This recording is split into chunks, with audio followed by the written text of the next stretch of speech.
Oke sobat motor, dimanapun kalian berada, mau cek kampas rem belakangnya. Ini sudah 12.000 km. Oke, kita lihat ya, 13.000 km ya, bukan 12.000 lagi. Jadi kemarin di 12.000 km kampas rem depan sudah ganti ya. Ini udah yang kedua kalinya. Untuk penggantian pertama saya menggunakan produk dari Daytona ya, Daytona. Yang kedua ini saya menggunakan Aspira ya. Oke, itu ini di 7.000 km sudah melakukan penggantian kampas rem yang pertama bagian depan. Yang kedua di 12.000 km sudah mengganti kampas rem yang kedua, seperti itu. Namun di sini aneh bin ajaib ya. Nah menurut saya, nah yang di bagian belakang ini masih tebal ya sampai saat ini nih. Padahal untuk pengereman sistem CBS ya, untuk pengereman ini untuk tuas yang sebelah kanan untuk bagian depan ya maksud saya, dan sebelah kiri untuk belakang. Bila kita menekan tuas sebelah kanan, bukan kampas rem depan saja yang ikut mengerem ya, tapi yang belakang juga. Namun cepat sekali habis untuk yang bagian ya, yang bagian depannya seperti itu. Jadi yang jadi pertanyaan sekarang, kenapa yang depan cepat habis dibandingkan belakang? Ya, yang dari wujudnya ya, untuk kampas rem bagian belakang ini ya lebih tebal, dan untuk kalipernya sendiri sini berbeda ya. Nih, cuman pengikatnya di bagian sini saja. Ya, sedangkan sini pengikatnya 10 saja di sini ya. Namun perbedaannya di sini memiliki 3 piston. Jadi mungkin dari salah satu piston yang dari 3 itu saat melakukan pengereman ya, kita mengerem bagian rem belakang, yang depan ikut juga mengerem seperti itu. Jadi mungkin dari wujudnya juga ya, kampas rem depan ini sedikit lebih tipis tuh menurut saya.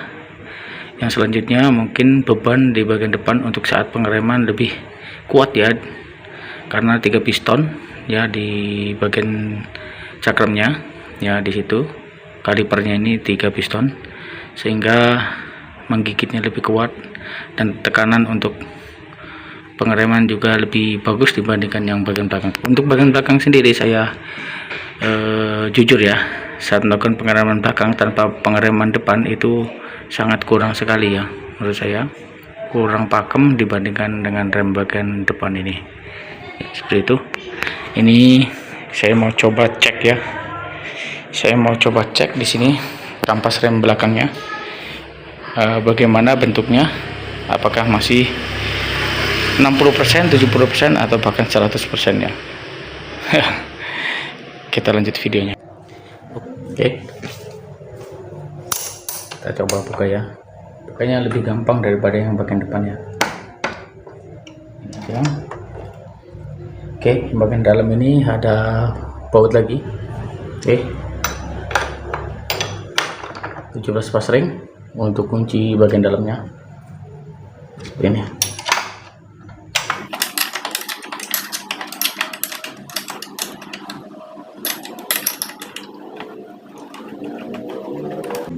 Ini pengecekan pertama kalinya ya di sini. Ini mirip kaliper mobil. Oke, kunci L ini. Oke, jadi tidak bisa buka dari samping ini ya.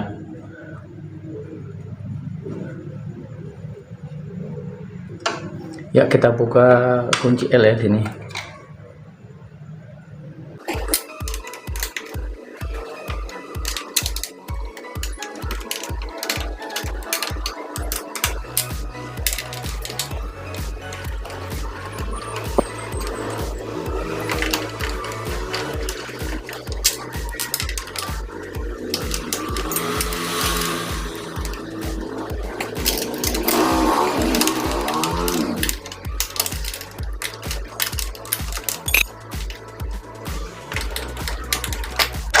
Nih bukanya masih keras ya, karena masih ada lem Loctite-nya di sini. Ini sudah bisa keluar mungkin. Oke, bisa keluar. Ternyata penggantian kampas rem PCX itu tidak bisa juga hanya mengeluarkan ininya saja, tapi harus melepas bannya. Jadi seperti ini, buka di bagian bracketnya dulu. Nah baru kita bisa buka bagian sini ya, bagian kalipernya. Ini kampasnya udah tuh kelihatan nih, kampasnya udah masih tebal ya, tuh masih mungkin 80% ya. Untuk 1 tahun mungkin masih bisa itu nih. Padahal untuk kampas rem bagian belakang ini lebih kecil dibandingkan yang belakang, jadi yang depan itu lebih panjang dibandingkan yang bagian belakang ini. Ini saya coba mau bersihkan ya, nanti kita akan pasang lagi. Oke, lanjut videonya.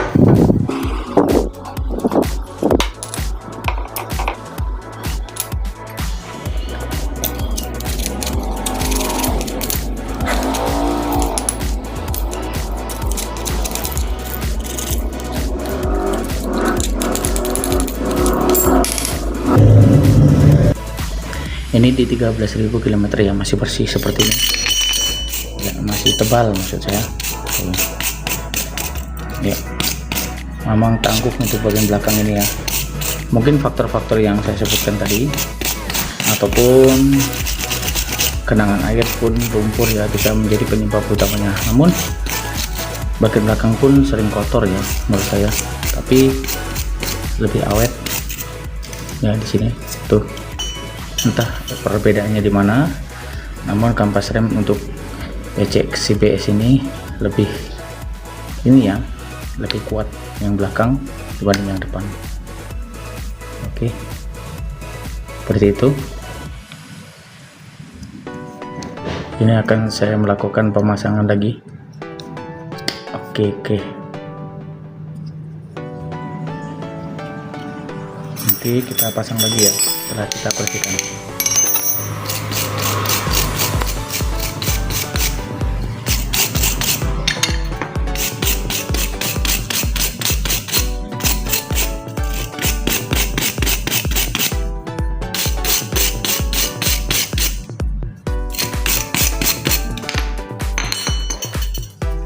Oke, kita cek bagian kalipernya. Ya, tuh masih bagus ya. Nah, kalipernya juga masih oke, masih keren. Oke, kita bersihkan dulu.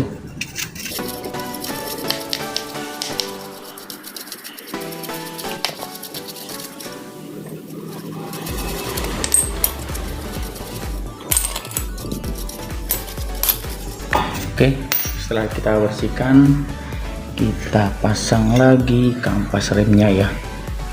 Oke, ini kampas yang yang depan ini yang depan. Oke, ini yang bagian depan kita pasang.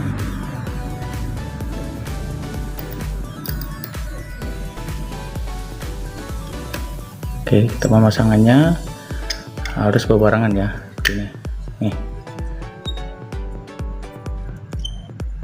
Oke, setelah itu kita pasang untuk yang bagian belakangnya.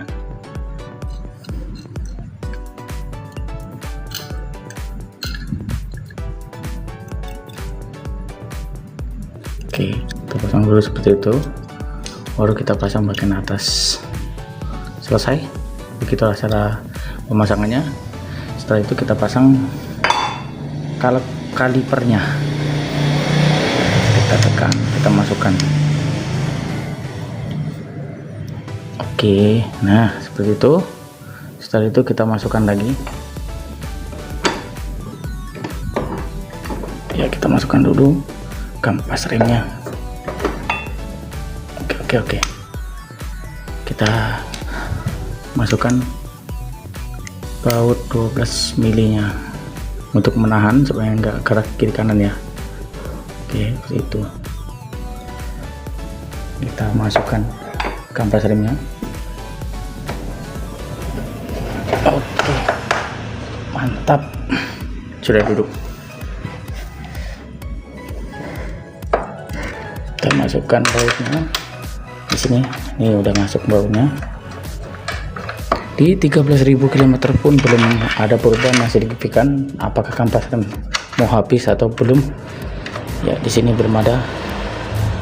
Memang untuk bagian belakang ini oke banget kampas remnya.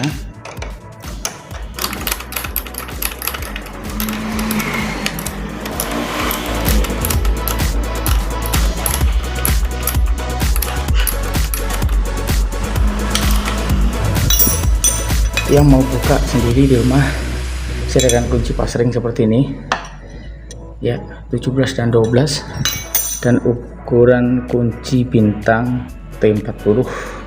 Ini T40.